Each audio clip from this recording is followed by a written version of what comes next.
పాపమునకు వచ్చు జీతము మరణము.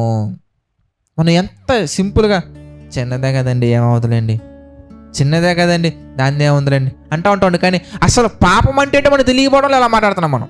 అసలు పాపం అంటే ఏంటో తెలుసా? పాపంలో చిన్నది పెద్దది లేదండి. అందులో రకాలు లేవని నువ్వు డిఫైన్ చేయడానికి. అందులో చిన్నవి పెద్దవి లేవండి. జేబు కొట్టేస్తే ఒకలాగా రెస్పాండ్ అయ్యి అమ్మాయిని పాడు చేసేస్తే ఇంకొకలా రెస్పాండ్ అవ్వడానికి కాదు. జోబు కొట్టేసిన ఒకటే, అమ్మాయిని పాడు చేసిన ఒకటే. జోబు కొట్టేసిన ఒకటే, ఒక వ్యక్తిని చంపిన ఒకటే.